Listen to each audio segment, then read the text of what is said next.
තවත් වැදගත් මාතෘකාවක් සමගින් අද මම ඔබ හමුවට පැමිණෙනවා. අද කතා කරන්න යන මාතෘකාව තරුණ තරුණියන්ට ඉතාමත්ම වැදගත් මාතෘකාවක්. ඒ කියන්නේ ලංකාවේ මේ දවස්වල තරුණ තරුණියන් අතරේ heart disease එහෙම නැත්නම් heart attack ඒ වගේම තරුණ වයසේදී ජීවිත හානි ඇතිවීම දිනෙන් දින වැඩි වෙන ලකුණු තමයි පහළ වෙලා තියෙන්නේ. එතකොට මෙම තරුණ වයසේදී heart disease එකක් heart attack එකක් ඇති වෙන්න හේතු මොනවාද? ඒක වළක්ව ගන්නේ කොහොමද? මෙවන් තොරතුරු අද මම වීඩියෝ හරහා කතා කරන්න තමයි සූදානම් වන්නේ. මම ඩොක්ටර් අන්ෆාස් ෆාරූක්. අපගේ ඩොක්ටර් අන්ෆාස් ෆාරූක් සිංහල YouTube channel එක ඔබ දැනටමත් subscribe කරලා නැත්නම් අපගේ ඩොක්ටර් අන්ෆාස් ෆාරූක් සිංහල YouTube channel එක subscribe කරලා යාළුවන්ටත් share කරන්න.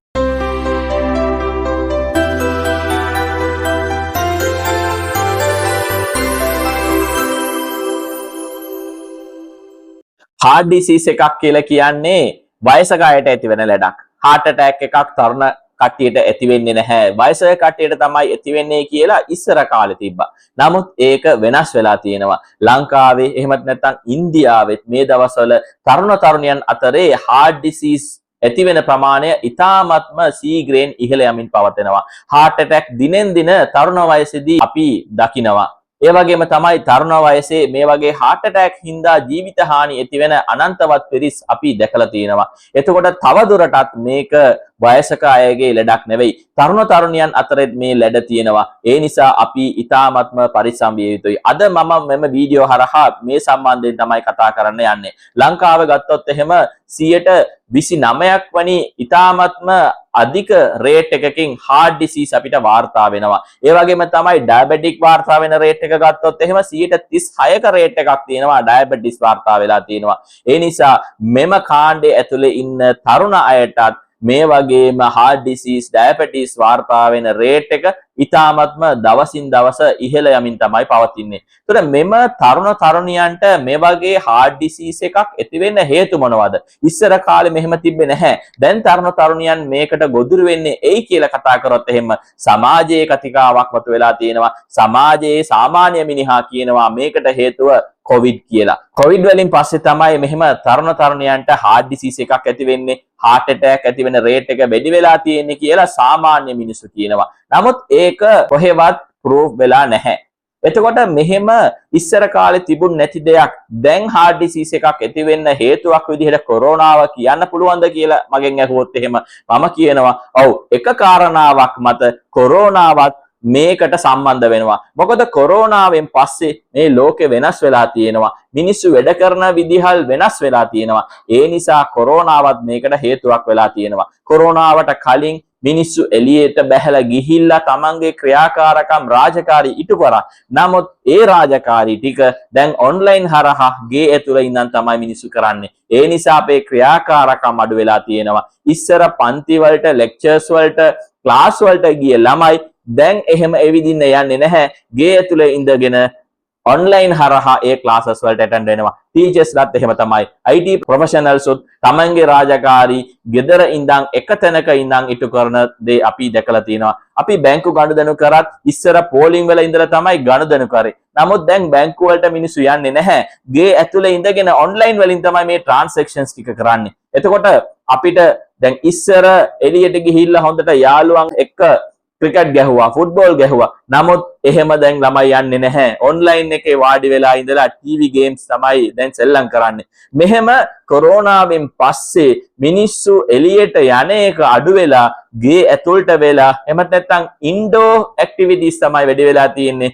ඔන්ලයින් හරහා තමයි තමන්ගේ ගොඩාක් රාජකාරී කරගන්නේ. ඒ නිසා මෙම ක්‍රියාකාරකම් අඩු වෙනවා. එකතැන වාඩි වෙලා කනවා කාලා ඉවර වෙලා ආයි ලැප්ටොප් එක ඉස්සරහා හරි ටැබ් එක ඉස්සරහා හරි වාඩි වෙලා තමන්ගේ වැඩ කටයුතු කරගෙන යනවා. ඒ නිසා කෑම කනවා ඒකත් කන කෑමත් ප්‍රශ්නයක් තියෙනවා. ඊට පස්සේ ඇක්ටිවිටීස් ගොඩාක් අඩු වෙච්ච නිසා කොරෝනා හින්දා මේ ප්‍රශ්නේ ඇති වෙලා තියෙනවා. කොරෝනාවෙන් පස්සේ තමයි මෙම නව අර්බනයිසේෂන් එකට නව ග්ලෝබලයිසේෂන් එකට ලෝකෙ යොමු වෙලා තියෙන්නේ. නිව් වර්ල්ඩ් ඕඩර් එකක් ඇවිත් තියෙන්නේ. ඒ නිසා මේ කොරෝනාවත් මේකට වග කියන්න ඕනේ කියන එක තමයි මගේ මතයත් වෙලා තියෙන්නේ. ඒ වගේම තමයි ලංකාවේ ගත්තොත් එහෙම අපේ කෑම රටාව. ඉස්සර අපි තුයි එළවලුයි පළතුරුයි මාළු මෙහෙම සමබර ආහාර වේලක් තමයි අපි කෑවේ. නමුත් ඒක දැන් වෙනස් වෙලා දැන් කාලේ තරුණ තරුණියන් ඕව කන්නේ නැහැ. දැන් ගොඩක් වෙලාවට කන්න කැමති fast food, highly processed food තමයි කන්න කැමති. පැකට් වල පැක් කරපු,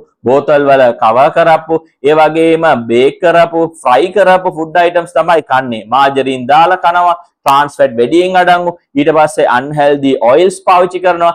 මේ වගේ විවිධ කෑම දිනපතා හඳුන්වා දෙනවා. ඒ කෑමවල වලට තමයි මේ තරුණ තරුණියන් යොමු වෙලා තියෙන්නේ. ඒ නිසා මේ වැරදි කෑම රටාවත් මෙම heart disease ඇති වෙන්න හේතුවක් වෙලා තියෙනවා. ඒ වගේම තමයි අපි පාවිච්චි කරන තෙල්. ඉස්සර කාලේ තෙල් පාවිච්චි කරා coconut oil. ඒ කියන්නේ පොල් තෙල් තමයි පාවිච්චි කරේ. නමුත් මේ දවස්වල අපි පාවිච්චි කරනවා seed oils තමයි පාවිච්චි කරන්නේ. palm oil පාවිච්චි කරනවා, vegetable oils කියනවා. විවිධ જાතියේ oils පාවිච්චි කරලා ඉස්සර පාවිච්චි කරපු olive oil හෝ coconut oil පොල් තෙල් පාවිච්චි කරන්නේ නැහැ. අලුත් oils පාවිච්චි කරනවා. එතකොට මේ කෑම රටාවල් හින්දා unhealthy diet එකක් තමයි අපි අරගන්නේ. ඒ නිසා මෙම heart disease ඇති වෙන rate එකක් වැඩි වෙලා තියෙනවා. ඒ වගේම තමයි තවත් කාරණාවක් තමයි stress level එක වැඩි වෙලා තියෙනවා. ආතතිය වැඩි වෙලා තියෙනවා. කොරෝනාවෙන් පස්සේ ආර්ථික අර්බුදයක් තිබ්බා, economic crisis එකක් තිබ්බා. එතකොට කොච්චර හම්බ කරත් මදි. එතකොට හම්බ කරන ප්‍රමාණය වියදම් කරන්න මදි. තමන්ගේ ළමයින්ට දූ දරුවන්ට වියදම් කරන්න මදි. ඒ නිසා ස්ට්‍රෙස් එකක් වැඩි වෙලා තියෙනවා. කොයි මොහොතේ තව තවත් වැඩියෙන් හම්බ කරන්න ඕනේ කියන ස්ට්‍රෙස් එකක් තියෙනවා.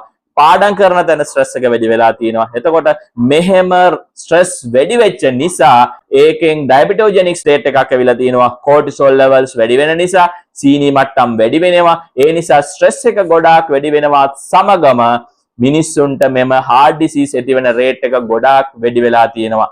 ඒ වගේම තමයි මෙම ස්ට්‍රෙස් වැඩි වෙනවා වගේම තමයි දැන් තරුණ තරුණියන්ට නිින්දත් අඩු වෙලා තියෙනවා. රැයට තමයි පාටිස් දාන්නේ. කොයි හරි කෑම කන්න යනවා නම් රෑ වෙලා තමයි යන්නේ. දැන් කෑම කඩත් ඇරලා තියෙන්නේ රෑ තමයි. midnight shops විදිහට තමයි ඒව තියෙන්නේ. midnights වලට තමයි ගිහිල්ලා ඩිනර් එක අරගන්නේ. ඊට පස්සේ නිදා ගන්නෙත් පරක්කු වෙලා. එතකොට දවසකට පැය 6ක නිින්දක් අවශ්‍යයි කියලා කියද්දිත් පැය 6ක් නිදාගන්නේ නැහැ.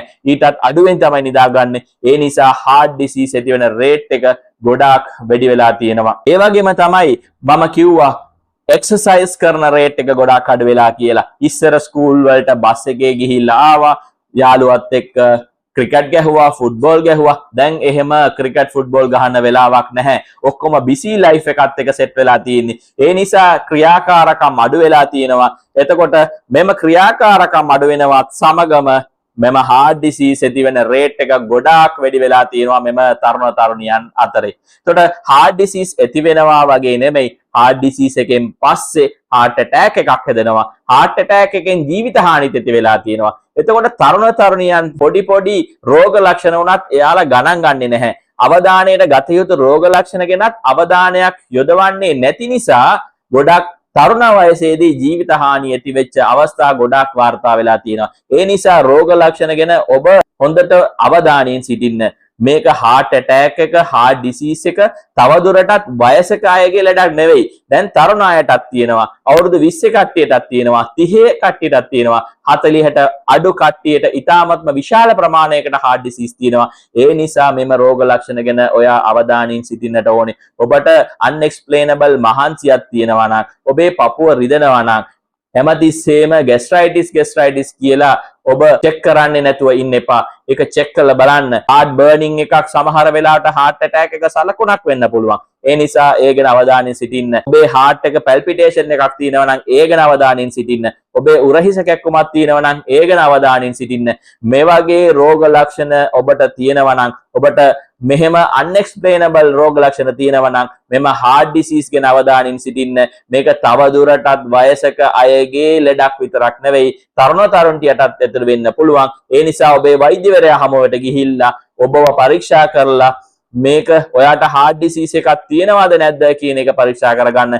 ඒකෙන් තරුණ වයසේදී ඔබට ඇති වෙන මෙම අවාසනාවන්ත ජීවිත හානි වළක්ව ගන්න අවස්ථාවක් අපිට උදා වෙනවා. ඒතර heart disease එකක් වළක්ව ගන්නේ කොහොමද? මම කලින් කිව්වා මොකක්ද හේතුව කියලා. ඒ හේතු එකින් එක අපි හරි ගස්ස ගන්න ඕනේ. අපේ මුලින්ම එළියට බහින්න, එක්සර්සයිස් කරන්න. එක්සර්සයිස් ගැන කියද්දී ජිම් එකට ගිහිල්ලා එක්සර්සයිස් කරන්න ඕනේ කියලා අවශ්‍යතාවයක් නැහැ.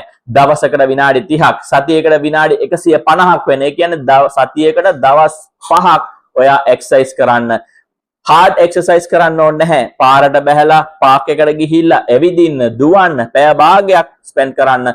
එතකොට ඒ එක්සර්සයිස් ටිකක් ඇති ඔයාගේ heart health එක හොඳට තියාගන්න. ඒ වගේම තමයි ඔයාගේ කෑම රටාව වෙනස් කරගන්න. ඔය fast food, highly processed food කෑම කන එක, highly oily foods කන එක අඩු කරගන්න. හොඳට සමබර ආහාර වේලක් ඉස්සර වගේ අනුභව කරන්න. හොඳ තෙල් පාවිච්චි කරන්න, පොල් තෙල් පාවිච්චි කරන්න. එතකොට ඔබට මෙම heart disease වලින් ආරක්ෂා වෙන්නට පුළුවන්. ඒ වගේම තමයි හිතේ ආතතිය, ස්ට්‍රෙස් එකේ ජීවත් වෙන්න එපා. රස්සාව වෙන්න පුළුවන්, ඉගෙනීම් කටයුතු වෙන්න පුළුවන්. ඔබ සතුටින් ඉන්න. ඔබේ පවුලේ කට්ටියත් එක්ක සතුටින් ඉන්න. ජීවත් වෙනකොට ස්ට්‍රෙස් එකේ ජීවත් වෙන්න එපා. එතකොට කවදා හරි ඔයාට ජීවිත හානියක් ඇති වුණොත්, ඔබට heart disease එකක් ඇති වුණොත්, ඒකට වන්දි ගෙවන්න වෙන්නේ ඔයයි ඔයාගේ පවුලයි. ඒ නිසා හම්බ කරනවයි කියලා ස්ට්‍රෙස් එකේ ජීවත් වෙන්න එපා. ස්ට්‍රෙස් අඩු කරන විදිහක් ඔයා හොයාගන්න. ඒ වගේම තමයි හොඳ නිින්දක් කරගන්න. දවසකට පැය 6ක් හෝ 7කට අවම වශයෙන් හොඳ නිින්දක් අරගන්න ඕනේ. පැය 6ක් හොඳ නිින්දක් අරගන්න එකෙන් ඔබට heart disease එකක් ඇති වෙන එක වළක්ව ගන්න පුළුවන්. ඒ නිසා තරුණ තරුණියන් මේ සම්බන්ධයෙන් ගොඩාක් අවධානයක් යොමු කරන්න ඕනේ. සමාජ මාධ්‍ය ඔස්සේ, සෝෂල් මීඩියා වල රෑ වෙනකන් එන්ගේජ් වෙලා ඉන්නේ නැතුව වේලාසනින්ම නිදා ගන්න. පැය 6ක් හොඳට නිදා ගන්න. night parties අඩු කරගන්න. late dinner අරගන්න එක අඩු කරගන්න. හොඳට ව්‍යායාම් කරන්න. හොඳට සමබර ආහාර වේලක් අනුභව කරන්න. එතකොට ඔබට මෙම heart disease වලින් වළකින්න පුළුවන්. යම් කිසි රෝග ලක්ෂණයක් ඔබට තියෙනවා නම්, මම කලින් කිව්වා වගේ මොනවා හරි වෙනසක් තියෙනවා නම්, ඔබේ වෛද්‍යවරයා හමුවට ගිහිල්ලා ඔබව පරීක්ෂා කරගන්න. එතකොට අවාසනාවන්ත ජීවිත හානි අපිට වළක්ව ගන්න පුළුවන්. මේ වගේ ඔයාගේ ජීවිත රටාවල් වෙනස් කරගෙන ජීවත් වුණොත් එහෙම ඔබට තරුණ වයසේදී මෙවන් heart disease, heart attack ඇති වෙන එකෙන් ඔබට වළකින්න පුළුවන්.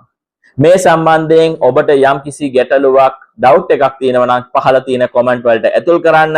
අපගේ Dr. Anfas Farooq Sinhala YouTube channel එක සමග දිගටම රැඳී සිටින්න. දිගටම අපි බලාපොරොත්තු වෙනවා මෙවන් වැදගත් තොරතුරු සමගින් ඉලවත් කරන්න. දිගටම අපගේ channel එක සමග රැඳී සිටින්න.